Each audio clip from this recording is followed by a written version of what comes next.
हर हर महादेव, जय भोलेनाथ। नमस्कार दोस्तों, आप सभी का स्वागत है धर्म ज्ञान के मार्ग में।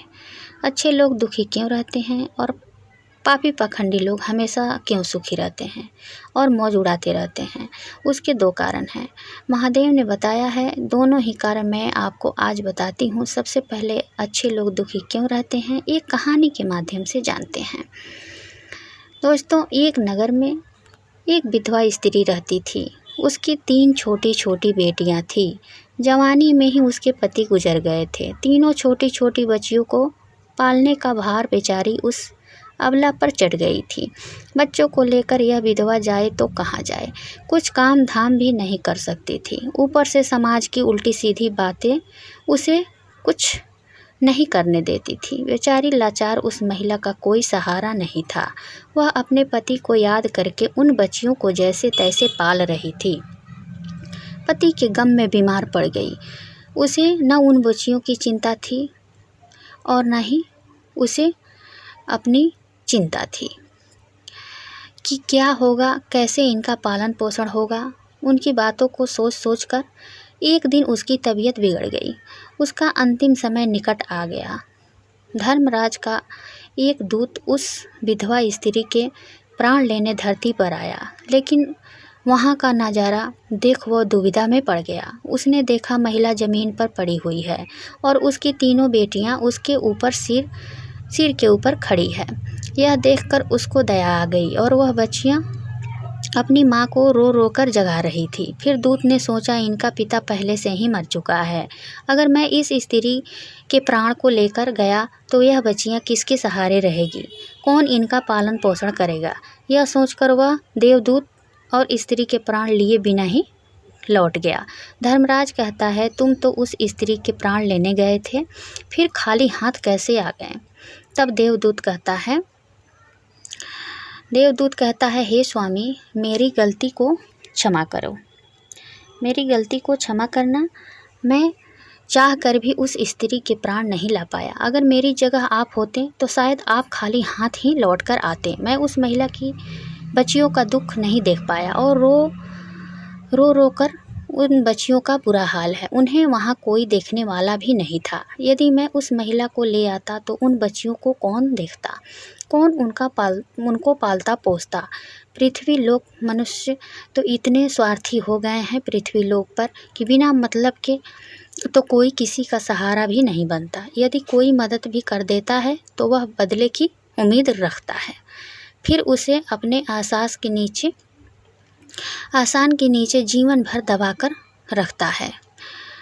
देवदूत कहता है, स्वामी, उस महिला को थोड़ा और समय दे दिया जाए ताकि वह अपनी बच्चियों को पाल पोस कर बड़ा कर सके।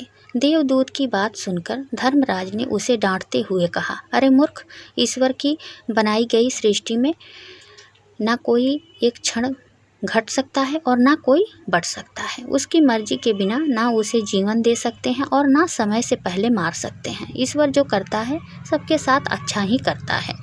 तुम कौन होते हो विधवा के नेक को बदलने वाले? तुम उस महिला को ना लाकर ईश्वर के नियम का उल्लंघन किया है। तुमने बहुत बड़ा अपराध कर दिया है, इसलिए तुम्हें उसका परिणाम भोगना ही पड़ेगा। जाओ, जिस पृथ्वी के मनुष्य से तुम्हारी ममता है उसी पृथ्वी पर मनुष्य बनकर अपना पाप भोगो। देवदूत कहता है, स्वामी, धरती लोक से मेरा उद्धार कब होगा और कैसे होगा? धर्मराज कहता है, धरती पर जाकर तुम अपनी मूर्खता पर 3 बार खिलखिलाकर हंस लेना, तब तुम्हारा उद्धार हो जाएगा। इतना कहकर धर्मराज ने उस देवदूत को धरती पर ढकेल दिया। वह धरती लोक पर मनुष्य शरीर में आकर गिर चुका था। उसके शरीर पर वस्त्र नहीं थे। यहाँ का एक नियम है, जब मनुष्य जन्म लेता है तो उस समय वह नग्न ही होता है।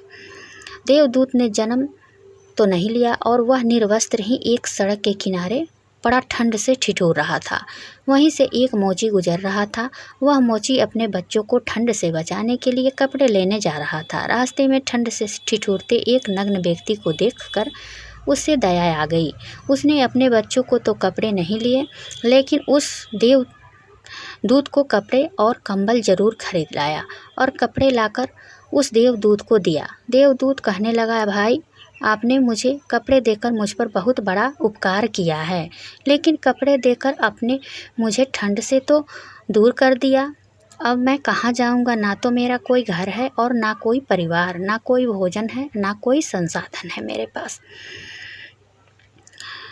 तो बहन, कोई घर परिवार भी मेरा नहीं है। अगर मेरी पत्नी तो थोड़ी देर के बाद उस मोची ने कहा कि अब तुम मेरे साथ ही आओ, लेकिन अगर मेरी पत्नी नाराज़ हो जाएगी, वह निश्चित ही तुमको देख करके नाराज़ होगी, क्योंकि बच्चों के लिए कपड़े खरीदने लाया था, वह पैसे तो खर्च हो गए। वह अगर नाराज़ हो कर चिल्लाए तुम पर तो तुम परेशान मत होना, थोड़े दिन में सब ठीक हो जाएगा। उस देवदूत को लेकर मोची अपने घर चला गया। न तो मोची को पता है कि देवदूत घर में आ रहा है, न पत्नी को पता है। जैसे ही देवदूत को लेकर मोची घर में पहुंचा, पत्नी एक कदम पागल हो गई, बहुत नाराज़ हुई, बहुत चीखी चिल्लाई और देवदूत पहली दफ़ा हंसा। मोची ने उसे कहा, हंसते हो, बात क्या है? उसने कहा, मैं जब 3 बार हंस लूँगा तब बता दूँगा। देवदूत हंसा पहली बार, क्योंकि उसने देखा कि इस पत्नी को पता ही नहीं है कि मोची देवदूत को घर में लाया है, जिसके आते ही घर में हजारों खुशियाँ आ जाएगी। लेकिन आदमी देखी कितनी दूर तक यानी कि सोच सकता है। पत्नी तो इतना ही देख पा रही है कि एक कंबल और बच्चों के कपड़े नहीं बचे। जो खो गया है वह देख पा रही है, जो मिला है उसका उसे अंदाज़ा भी नहीं है। मुफ्त घर में देवदूत आ गया है, जिसके आते ही हजारों खुशियाँ के द्वार खुल जाएंगे। तो देवदूत हंसा। उसे लगा अपनी मूर्खता पर, क्योंकि यह पत्नी भी नहीं देख पा रही है कि क्या घट रहा है।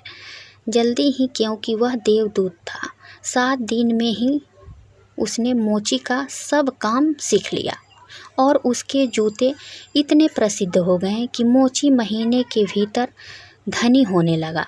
आधा साल होते होते तो उसकी यानी कि सारे लोक में पहुंच गई कि उस जैसे जूते बनाने वाला कोई भी नहीं है, क्योंकि वह जूते देवदूत बनाता था। सम्राटों के जूते वहाँ बनने लगे, बहुत से राजा महाराजों के जूते वहाँ पर बनने लगे, धन अपरंपार बरसने लगा। एक दिन सम्राट का आदमी आया और उसने कहा कि यह चमड़ा बहुत कीमती है, आसानी से मिलता नहीं, कोई भूल चूक नहीं करना, जूते ठीक तरह से बनाना और ध्यान रखना, जूते बनाते हैं स्लीपर नहीं, क्योंकि रूस में जब कोई आदमी मर जाता है तब उसको स्लीपर पहनाकर मरण घाट तक ले जाया जाता है। मोची ने भी देवदूत को कहा कि स्लीपर मत बना देना, जूते बनाते ही स्पष्ट आज्ञा देकर वह, और चमड़ा इतना ही है, अगर गड़बड़ हो गई तो हम मुसीबत में फंसेंगे। लेकिन फिर भी देवदूत ने स्लीपर ही बनाए। जब मोची ने देखा कि स्लीपर बने हैं तो वह क्रोध से आग बबूला हो गया। वह लकड़ी उठाकर उसको मारने को तैयार हो गया कि तुम हमारी फांसी लगवा दोगे, और तुझे बार बार कहा था कि स्लीपर बनाने नहीं हैं, फिर स्लीपर किस लिए? देवदूत फिर खिलखिलाकर हंसा। तभी आदमी सम्राट के घर से भागा हुआ आया। उसने कहा, जूते मत बनाना, स्लीपर बनाना, क्योंकि सम्राट की मृत्यु हो गई।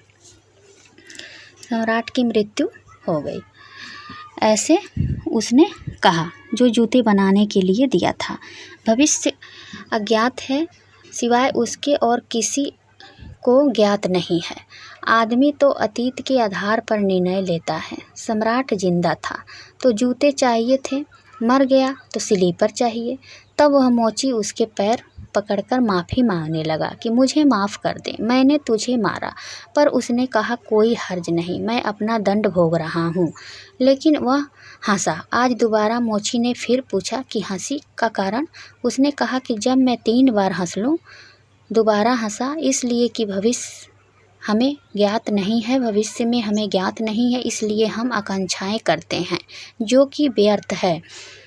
हम अभिशय करते हैं जो कि कभी पूरी नहीं होगी। हम मांगते हैं जो कभी नहीं घटेगा, क्योंकि कुछ और ही घटना तय है। हमसे बिना पूछे हमारी नियति घूम रही है और हम व्यर्थ के बीच में शोरगुल मचाते रहते हैं। स्लीपर चाहिए स्लीपर और हम जूते बनाने में मरने वक्त गरीब आ रहा है और ज़िंदगी का हम आयोजन करते हैं। तो देवदूत को लगा कि वे बच्चियां, मुझे क्या पता भविष्य उनका क्या होने वाला है। नाहक बीच में और तीसरी घटना घटी कि एक दिन 3 लड़कियां आई, जवान लड़कियां। उन तीनों की शादी हो रही थी और उन तीनों ने जूते के ऑर्डर दिए थे। उनके लिए जूते बनाए जा रहे थे। एक बूढ़ी महिला उनके साथ आई थी जो बड़ी धनी थी। देवदूत पहचान गया, वे ही 3 लड़कियां हैं जिनकी वह मृत्यु माँ के पास छोड़ गया था और जिनकी वजह से वह दंड भोग रहा है। वे सब स्वस्थ हैं, सुंदर हैं। उसने पूछा कि क्या हुआ, यह बूढ़ी औरत कौन है? उस बूढ़ी औरत ने कहा कि ये मेरी पड़ोसिन की लड़कियां हैं। गरीब औरत थी, उसने शरीर में दूध भी न था, उसके पास पैसे कुछ भी नहीं थे और 3 बच्चे जुड़वा, वह उन्हीं को दूध पिलाते पिलाते मर गई। लेकिन मुझे दया आ गई, मेरे कोई बच्चे नहीं हैं और मैं इन तीनों बच्चियों को पाल लिया। अगर माँ जिंदा रहती तो ये 3 बच्चियाँ गरीब, भूख और दीनता और दरिद्रता में बड़ी होती। माँ मर गई, इसलिए ये बच्चियाँ तीनों बहुत बड़े धन वैभव में संपदा में पली और उस बूढ़ी की सारी संपदा की ये मालकिन हो गई और इनका सम्राट के परिवार में विवाह भी हो रहा था, तीनों बेटियों का। उसी विधवा की ये 3 बेटियां थी। देवदूत तीसरी बार हंसा और मोची को उसने कहा कि ये 3 कारण हैं। भूल मेरी थी, नियति बड़ी है और हम उतना ही देखते हैं जितना देख पाते हैं। जो नहीं देख पाते बहुत विस्तार है उसका और हम जो देख पाते हैं उससे हम कोई अंदाज़ा भी नहीं लगा सकते। जो होने वाला है वो होकर ही रहता है। अपनी मूर्खता पर 3 बार हंस लिया हूँ। अब मेरा दंड पूरा हो गया और अब मैं जा रहा हूँ। जो प्रभु करते हैं अच्छे के लिए ही करते हैं। विधि विधान दोस्तों जीवात्मा के कल्याण के लिए बना है। ईश्वर दयालु हैं। आपके ऐसे विश्वास एवं मान्यताओं को गति तब ही मिलती है जब आप दूसरों के प्रति दया का भाव रखते हैं, क्योंकि जो आप बोते हैं वहीं आप काटेंगे। सृष्टि में घट रही घटनाओं पर आपको चिंतित होने की आवश्यकता नहीं है। आवश्यकता है अपने कर्तव्यों का पालन करने की और नेक विचारों से जीवन जीने की। यह तभी संभव है जब आपका जीव यानी कि मन सही और तन भी सही होना चाहिए। तो उम्मीद करती हूँ कि यह जानकारी आप लोगों को पसंद आएगी। वीडियो पसंद आए तो लाइक सब्सक्राइब शेयर जरूर कीजिएगा। कमेंट बॉक्स में हर हर महादेव जय भोलेनाथ जरूर लिखिएगा। फिर मिलती हूँ एक नए वीडियो के साथ, तब तक के लिए बाय, धन्यवाद।